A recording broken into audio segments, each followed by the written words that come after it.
Randell Adjei is an entrepreneur, speaker, and spoken word practitioner who uses his gifts to empower the message of alchemy. He was recently appointed Ontario's first Poet Laureate. Randell is the founder of one of Toronto's largest youth-led initiatives, Reaching Intelligent Souls Everywhere, Rise Edutainment. And in 2018, Rise received the Toronto Arts Foundation Mayor's Youth Arts Award. Randell is the author of I Am Not My Struggles, a powerful anthology released in 2018. He is also named CBC's Metro Morning Torontonian of the Year in 2015, and Now Magazine's Local Hero in May 2017. In 2020, Randell opened up for the President Barack Obama. He opened up for President Barack Obama at the Economic Club of Canada, and I was actually able to attend, and it was absolutely phenomenal. And so please join me in welcoming my brother, Randell Adjei. Please and thank you. Randell, I will throw it over to you. Thank you so very much, Chris. And to all of you for being here. I'm really grateful and really thankful, for you all being here and the work that you do. Before I get started though, I'm really in love with this concept. And I want you to just take a moment to grasp, what is your why in general? What is your why in general? And what is your why within the work that you do? And I ask what your why is because it's been a very difficult 2 years. It's a difficult sector to be able to work in that in and of itself, but having to go through these last 2 years, I can only imagine how difficult it has been on you. And I just want to just take a moment to ask you to just reflect on what's your why. It's easy to forget your why when it's very gray. You can't see the clear skies because there's a lot of grayness happening in the world, but please take a moment to reflect on what your why is.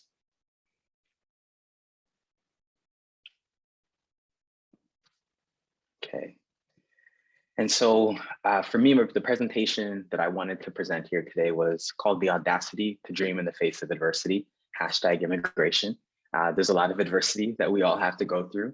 And I think I want to start it off by saying something I've realized, and I say this, I feel like a broken record, I say this so often, but adversity is the one thing that does not discriminate. It does not care what color skin you have. It doesn't care where in the world you live. It doesn't matter how much money you have in your pocket. At some point in our lives, each and every single one of us will have to deal with adversity. And I think for me, I love adversity in a way because it's taught me so much about who I am as a person. And I think the adversity that we're going through can also offer us a lot of lessons and a lot of opportunities to learn and grow from. In fact, I want you to think of an adversity that you may have gone through maybe 5 years ago, something you've healed from and overcome, and ask yourself what you've learned from and how you've grown from that particular experience and who you've become as a result of that adversity. All right.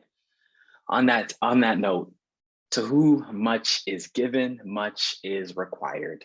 So what you do matters. It is so important in so many different ways. It helps not just the youth themselves, but their families. It helps the families that they may choose to have in the future, but the legacy of your work will affect for generations in the future. And I just wanted to start by highlighting and acknowledging the work that you've done. Before I continue saying anything, thank you for what you've done. And thank you for the work that you will continue to do. I mean, I am a poet, so there's a poem that I'd love to share with you. This poem is called Flowers. I recently released this poem, and it's a way to give flowers. It's a way to remind us to live a life of legacy, but also to continue giving flowers to those who may need, who may deserve it as well too. But this is called Flowers. This is for you. One of the only things more difficult than death itself is to be forgotten, or perhaps to plant legacies and never see your roses blossom, to never unbox your gift before your coffin. We all deserve to be honored while we are still alive, to witness the budding gratitude of loved ones with open eyes. You deserve to be celebrated like you're already gone, to be given your flowers while they are still flourishing, while you can still smell the sweet scent of photosynthesis as your life branches out of the purpose you're rooted into and the fruits you've produced. So may I give you your flowers while they are still in bloom. A bouquet packaged, delivered, and handed to you in honor of the effervescent existence of your truth. May this be a reminder that your words and actions live on beyond being 6 feet and entombed. You are worthy of being handed yours while you are still alive, while you can still sniff the sweet fragrance blossom in time, a reminder of how you bloomed before you were called to tomb, from darkness to light, how you passed on the baton for the next generation to take flight, a relay race of time between the lines of from and to, the legacy of how you actualize into truth. You have the right to leave this earth knowing that your presence was appreciated, that it made a difference, that it meant something to someone while there's still air in your lungs. What would it look like to normalize honoring those who mean something to us before they transition, so that they never question our love while they're still living? It's easy to take our loved ones for granted when we are caught up in our day-to-days, but in the same breath, the next breath is never guaranteed to stay. So before the leaves fall off of their trees and they branch out and reach into the heavens, let them know that they are a blessing, that their mere essence was a gift. May death never be the reason you appreciate the fact they lived. All right, so that was my poem called Flowers, and just wanted to just highlight, just highlight you for a moment, and before we dive into the rest of this work. So thank you for listening. So as stakeholders, you have the privilege of getting immigrant youth their first opportunity to be employed in Canada, literally their first job, advocating and promoting for the needs of immigrant youth, providing resources and fostering community involvement, and serving, interacting with and understanding their needs in order to better serve. And I think it's something to be acknowledged that just simply because of the work you do. So some of the major needs that immigrant youth have, I don't have to tell you, I'm sure many of you know, but I just wanted to just use this as a way to build on the idea. So of course, we know that unemployment is really high. Immigrant youth taking on adult responsibilities because often their parents are out going to work. And so they now have to take care of younger siblings or supporting their parents in whatever capacity. The need for more culturally appropriate services, parental education, attainment, and employment, and lack of adequate housing and transportation. Some of this was found from a study from Immigrant Youth in Canada. It's a literature review on migrant youth settlement and service issues. And this was something that was conducted from Youth Rex based out of York University here in Toronto. So a study from Youth Rex actually found that immigrant youth in Canada, there's a high unemployment rates can be a result of discriminatory practices from employers. A study from Jane and Finch, which is a very beautiful but challenging neighborhood that we have here in Toronto. Myself, I'm Ghanaian, so I can relate to this. It showed that Ghanaian immigrant youth use different addresses to apply for job applications. And it's because of some of the practices that employers have in terms of how they look at addresses and the certain neighborhoods that they live in as well. So, clearly race, gender, class, as well as neighborhood can have a negative effect on the employment prospects themselves. Just something to think about. So my journey, just ever so briefly, I am first generation Canadian. All that to say is I was born here in Canada, but then I went back home. I went home to Ghana and I came back to Canada afterwards. I came back here as a very astute student. I was mistreated because of the way I spoke, put into ESL despite having exceptional grades. The way I spoke, I think it threatened people at the time and made them think that I wasn't as smart as I was. And I've been helping my parents navigate Canadian services for quite some time, so I know what it's like to support parents as they're trying to navigate it and find themselves the opportunities, the services, and the resources they needed to survive. For more about my journey, you can go on my website to find out a little bit more there as well. So I wanted to ask you, what does advocacy look like? What does it really look like? And I think for me, it looks like engaging with all stakeholders. It's easy to stay within the community that we have. And I wanted to commend you all on this event itself because of the fact that so many stakeholders are coming together to have conversations. But it's important to have a continuous conversation with policymakers, advocates, agencies, et cetera. And something I really wanted to highlight is it's important to work with not for or on behalf of. And I think it's important to recognize that working with somebody is very different than working for somebody. Working with them is understanding that their needs are being addressed through the process, that their ideas, their opinions are being addressed as we go on in developing the solution. And I wanted to highlight being a safe space. You know, being a safe space is really, really important.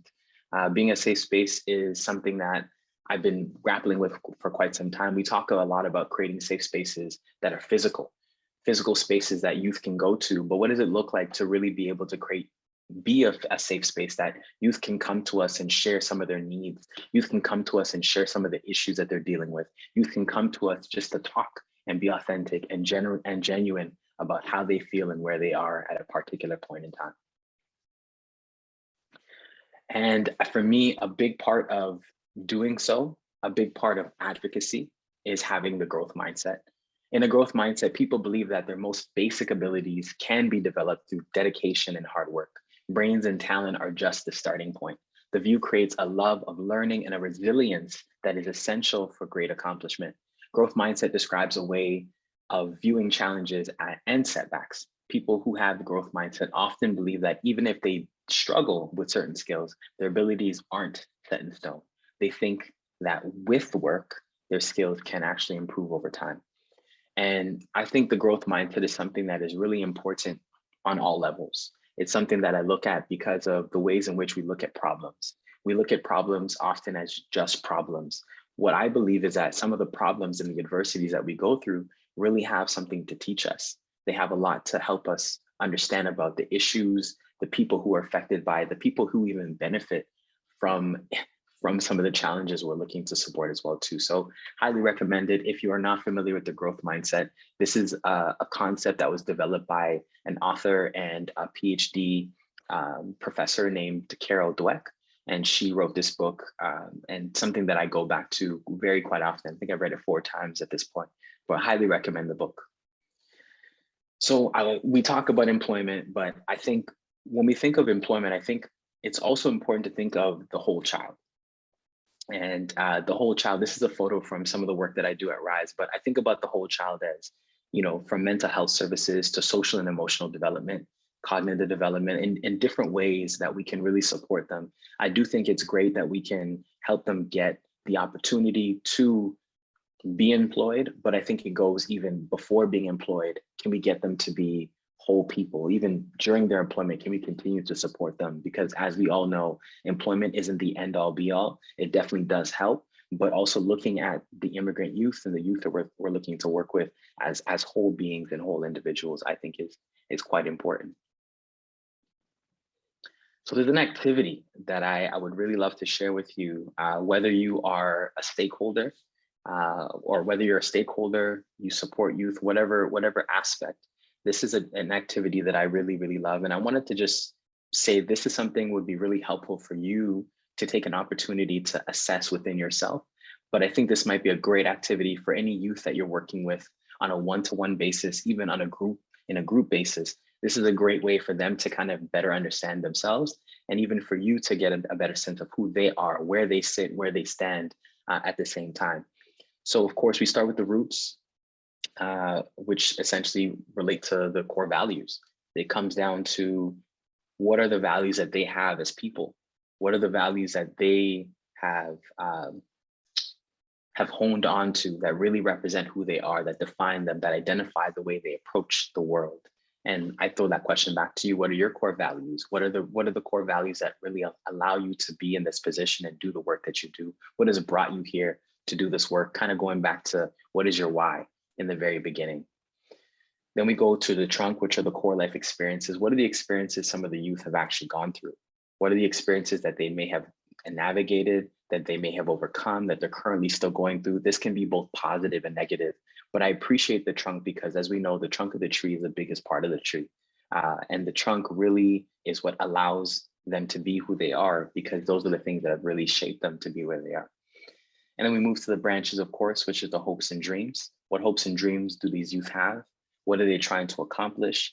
Sometimes coming to a new country, those hopes, those dreams change Sometimes they die. Sometimes they whittle away because you're in a new environment where you're not necessarily familiar with the new surroundings that you're in. But I think it's important to encourage them to continue to dream and think about like what that looks and what that means. The next, we have the leaves. That could be the fears that they're overcoming and the fears that they've already overcome. What are the fears that they're currently grappling with? What are the fears they're currently trying to work through, understand, and work past? And we have our fruits, for them to take a moment to acknowledge what are the accomplishments and the achievements that they're very proud of. What are they proud of when it comes to the transition of coming to a new country, or even just in general in terms of what they've been able to do. And I think the last question, definitely pertinent to you as a stakeholder, but also to the youth. What legacy do you hope to leave? I think that's a very important thing. Again, it goes back to the why. It's funny, we start with the why and we end with the why. The why is so important when it comes to this work, and I think in life in general.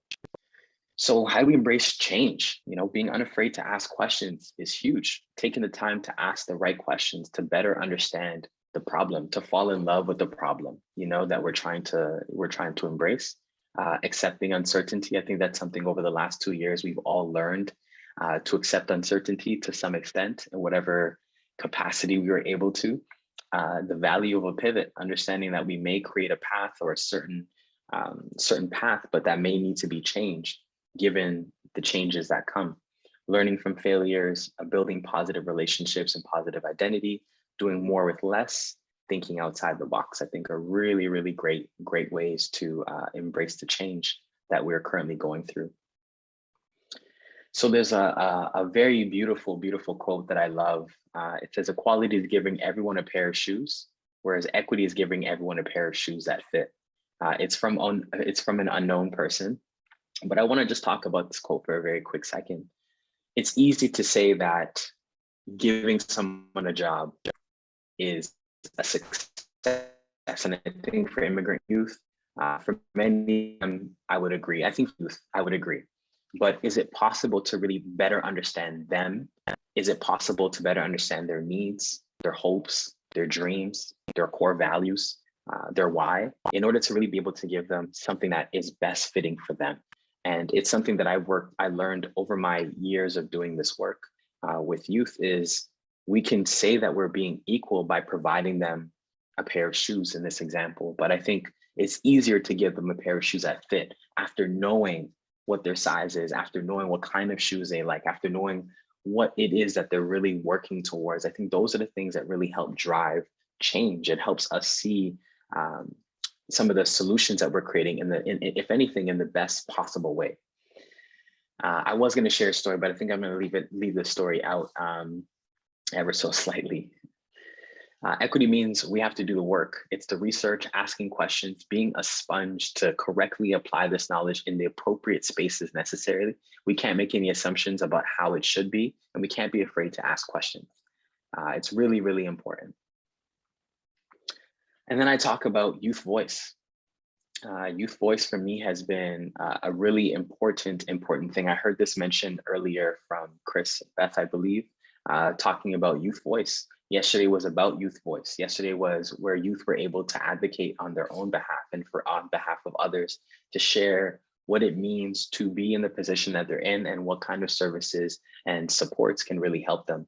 And I think creating a platform for youth to express their voice is so key. It's so pivotal. Through the work that I've done over the last 10 years, this is some of the work that I've been doing over the last 10 years. This is an event that we did in December of 2019, just before we all were locked down and weren't able to gather. But this is a reminder to me that when we listen to youth, when we give and provide those safe spaces for youth to really express themselves, for them to feel like they belong, for them to feel like their voice matters, that what they have to say is really important, we learn so much. They are the experts. The youth, those who we look to serve, are the experts here. They're the ones that know more than the policymakers.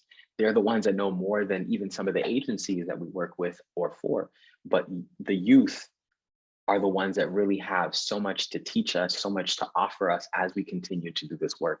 So again, I'm going back to being a safe space as a person.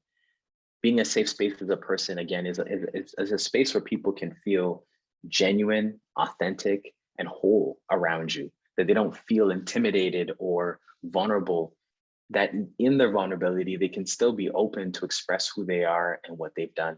And through my experience, a lot of the work I've done has been listening to the youth that I've been working with. And in listening and engaging with them, it's really given me the capacity and the propensity to really create solutions and opportunities that are best suited for who they are, best suited for where they are, in a nutshell. And I'm just going to pause for a quick second to say what I've been able to do in terms of creating employment, and not all the youth I work with are immigrant youth. I'll just say that off the cuff. But when we first started this initiative called Rise, it was about creating a safe space for artists. And often it was really people of color in my community in Scarborough, just east of Toronto, to express themselves in a positive way. We did this for several weeks, and some of the youth came back and said, well, I want to learn about being a better artist. I want to learn about how to express what I do a little bit further.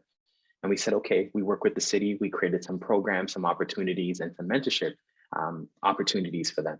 And the youth said, okay, well, I've performed before, I've learned and developed my craft. Now I want to learn how to make money. And when they said they want to learn how to make money, it was one of those things where I thought about a social enterprise model, one that could be Rise. We have a social enterprise model, one that is really an incubator for developing the talent or developing the youth from a holistic standpoint. And then what we also developed was the for-profit, and the for-profit really is an opportunity for them to go out and get employment. We get them employed with artistic opportunities that come up. And I share this to say, if we didn't take the time to listen to those needs, we wouldn't be where we are right now as an organization. So I think youth voice, not just saying youth voice, but really taking the time as they grow, as they evolve, as they change, to continue listening to those voices and understanding that the needs will change. What their needs are today won't be the needs that they have next week, or even next month or next year, but taking the time to understand that voice and that place, I think, is really important. Some of the best practices that I thought about was to excavate what your organization does well and the blind spots that your organization may have. Seek to find the successes and blind spots of similar organizations. From my understanding, there are gaps in the social services industries. There's so many gaps in terms of organizations staying in touch and communing with one another. But I think it's really helpful to understand that we are not alone in the work that we do. I work in the not-for-profit sector, and I'm very familiar with how some of these blind spots can be, or just the disconnection that we have with other organizations that are similar. But I really advise, really taking the time to understand those successes, explore the gaps in services together. Because I think when we figure out what the gaps are in services from what your organization may provide, what another organization may provide, there's an opportunity to see, how do we collaborate together on something like this? Or what is it that you do well? And what is it that we do well? And how can we use those skills, those, strengths to come together? Understand, then learn to love the problem. This might be difficult for some of you to think, what do you mean learn to love the problem? If we really want to create the best possible solutions, it's best to stay away from solutions at first and really take the time to learn to love the problem we're trying to solve, and learn to love it in terms of why it exists, who is impacted by it. Of course, we know why does it exist, and really getting to the heart of it, who benefits, even who really benefits from some of these problems that we're looking to solve, and creating systems that support the whole child and pulling the wisdom from experience. Pulling wisdom from experience, I would say, is based on youth and those who we look to serve. Can we pull wisdom from them based on their experiences, based on who they are and what they've gone through? I think is really huge and really helpful. And then I wanted to just talk about engaging with employers and understanding these biases. So we know that, going back to the slide I had earlier, we know that employers have biases. And I think inviting employers, recruiters to the table to discuss their needs would be really, really a helpful thing to best understand what is it about these biases that they have that prevent immigrant youth from actually accessing some of the jobs that may be provided. And how do they benefit from these current practices? Certain employers definitely benefit from the practices they have, whether it be certain addresses that applicants may have that they just null and void, whatever that may mean. I don't understand. I get it, but I don't understand that. But also taking the time to really understand, how do they benefit, really? Like, how do they really benefit from these? And by understanding how they benefit, I think it's easy. It helps understand why these practices exist and then finding a gap between what it is that we're looking to do in terms of getting more immigrant youth employed, and then finding why their current practices are of benefit to them, and seeing if there's a way to bridge those two together somewhere in the middle, I think would be really helpful. And I'm going to move on to this concept that I introduced in the very beginning. It's a concept called design thinking. I love design thinking. It changed my whole life. It really gave me the opportunity to be where I am today. But there's 5 principles that go with design thinking. The first is to empathize. The second is to define. The third is to ideate. The fourth is to prototype. And the fifth is to test. I'm going to leave this slide up for another quick second, and then I'm going to walk through each one of these proponents.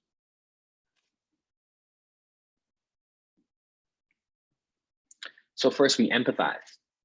And we empathize because we really need to take the time to understand the problem and to remove ourselves from any assumptions, biases, judgments we may have about the problem itself. And by removing our judgments and our assumptions and our biases, we can then take the opportunity to really observe with a clear eye, with a full 360 of really what is a problem. And then we engage with those who are impacted by the problem. We immerse ourselves in the experience, in the day-to-day experiences of those we look to serve and support.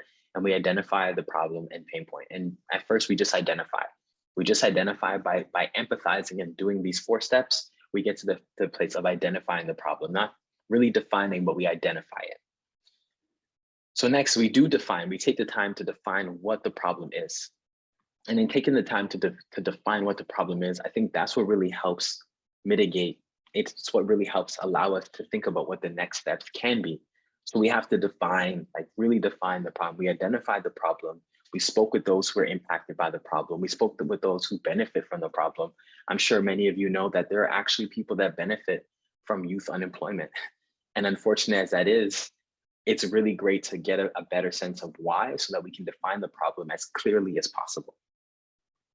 Next is we ideate. We really create novel ways to solution building by asking the right questions, gathering a team, perspectives, and strengths, increase innovation potential. And I think this is really helpful because sometimes when we get into the place of ideating, we may actually have to go back. We may actually have to go back and ask ourselves, is this the most appropriate? And is this the best idea that we can come up with? And sometimes you may realize it may not be the best solution. You may have to go back and change that actually. Next, we prototype. We literally just start building based on the defining, based on the ideating and the empathizing, we just start building. We remember the end goal. Don't spend too much time. Lo-fi or hi-fi. Develop with student in mind or the youth in mind, ideally, is really the best thing that we can do. And in the prototyping phase, I think it's really important. Again, if you come up with something that you like, don't be afraid to go back. When I was doing these studies, they said, don't be afraid to get rid of your darlings, essentially. These babies, these ideas you create, you can't be afraid to let them go and think about another or better idea that might be more helpful, more conducive to what it is we're doing. And lastly, we test. We test to allow users, which should be, of course, the youth we're looking to support, to catch what you may have missed and embed them throughout the process. I think it's important, one, we embed them throughout the process, but once we get to testing the prototype, it is hugely important that we bring it back to them to ask them, this is what we thought about, and is there a way that we can increase this by understanding, is there a way we can do this a little bit better by truly understanding the best way to, I guess, facilitate this idea or to really actualize the idea that we have as well. And so this is design thinking in a nutshell.